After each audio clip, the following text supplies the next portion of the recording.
cette recette, il nous faut 2 blancs d'œufs et une pincée de sel pour les monter en neige, 125 g de sucre glace, 170 g de poudre de noisette, 3 cuillères à café rase de cannelle, quelques gouttes de jus de citron et 20 g de farine.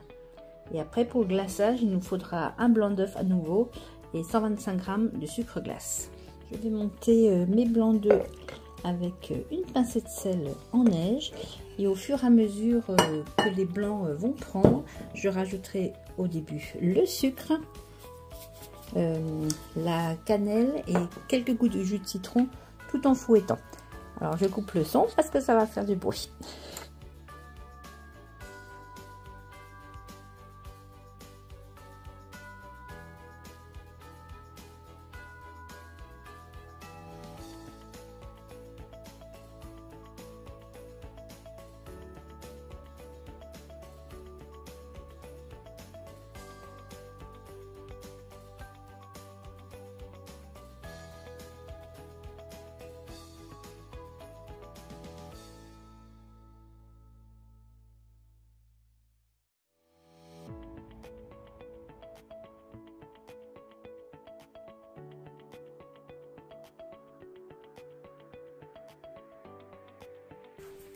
Une fois qu'on a notre belle meringue, on va rajouter notre poudre de noisette et notre farine.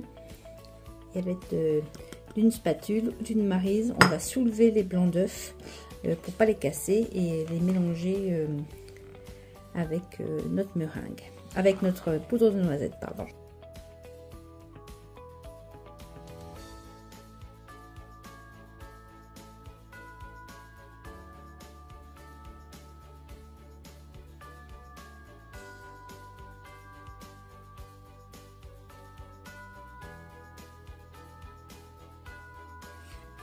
Quand on obtient une pâte bien homogène, on la rassemble un peu en boule et on le filme et on va lui faire passer un petit tour au réfrigérateur.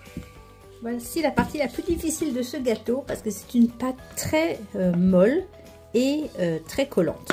Alors là on y va, on n'hésite pas, on met 3 tonnes de farine s'il faut. Il ne faut pas que ça colle du tout. Et c'est pas toujours gagné. 2 cuillères de cette pâte, ça fait un peu comme la texture d'une mousse au chocolat. Et je farine. Faudrait presque pas la passer au rouleau, faudrait presque l'aplatir comme ça. D'ailleurs, c'est ce que je vais faire. Tellement ça colle. Donc vous l'aplatissez sur, vous laissez à peu près entre 0,8, 0,7 et 1 cm. Vous pouvez laisser comme ça. Avec un emporte-pièce sans trop... on pourrait les faire en rond. J'ai essayé de les faire un peu joli. J'ai pris une étoile à 4 branches. Mais il ne faut pas qu'il y ait trop de détails parce que c'est en plus très dur à démouler, vous allez voir.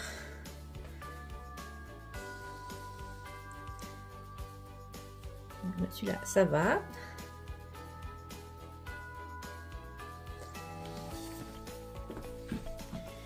Là, je vais l'enlever avec un petit couteau en essayant de ne pas le déformer. Et je vous assure que c'est le plus dur, vraiment. Voilà. Et on fait comme ça avec toute notre pâte en mettant sur la plaque.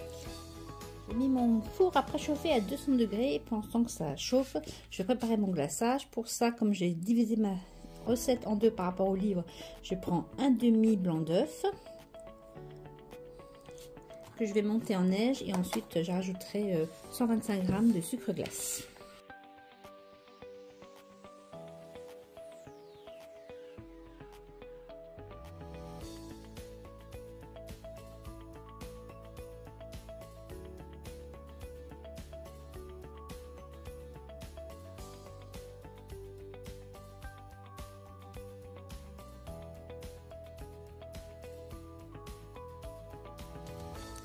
Ce qui nous donne un glaçage assez épais, presque la consistance du beurre mou. Et je les cuis 5 minutes à 200 degrés, 5-7 minutes, on verra la tête qu'ils ont au bout de 5. À la sortie du four, et quand nos étoiles sont encore chaudes, elles sont encore molles par contre, on va mettre notre glaçage qui est vraiment comme une pâte. Pour ça j'utilise une petite fourchette.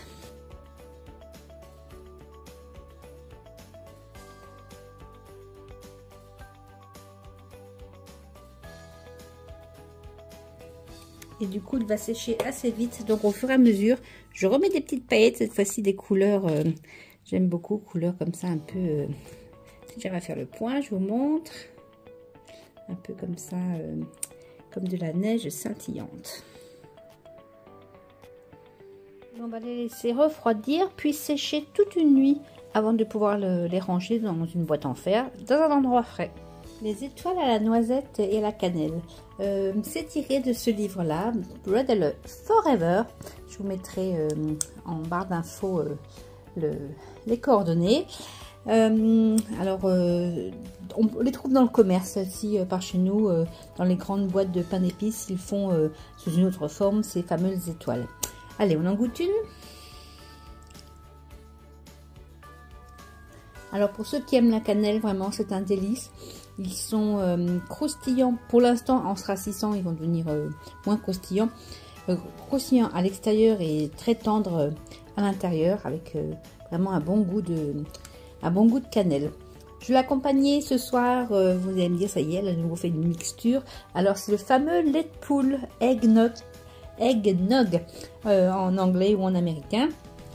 Allez, une petite recette bonus. Pour le préparer, il vous faut un jaune d'œuf. C'est pour ça que je l'ai fait, parce que j'ai utilisé pas mal de blanc d'œuf et il me restait des jaunes d'œuf. 15 centilitres de lait, 25 g de sucre en poudre. Pour pour les enfants, on s'arrête là. Pour nous, on peut rajouter aussi une cuillère à soupe ou à café de rhum. Alors, vous mélangez votre jaune d'œuf avec le sucre au fouet. Pendant ce temps, vous faites chauffer votre lait. J'ai oublié de vous dire, c'est pour ça que ça a cette drôle de couleur, avec une pincée de muscade et une pincée de cannelle. Et quand le lait est tiède, il ne faut pas le laisser bouillir. Vous mélangez votre préparation jaune d'œuf, sucre, et vous le refaites chauffer jusqu'à ce que ça devienne un peu épais. C'est moins consistant qu'une crème anglaise, mais c'est plus épais que le lait. Et après, vous rajoutez la crème chantilly et puis les petites guimauves pour vraiment faire à l'anglo-saxonne. Voilà, j'espère que cette recette vous aura plu. Et puis je vous dis à demain pour la prochaine. Salut Peace and Love.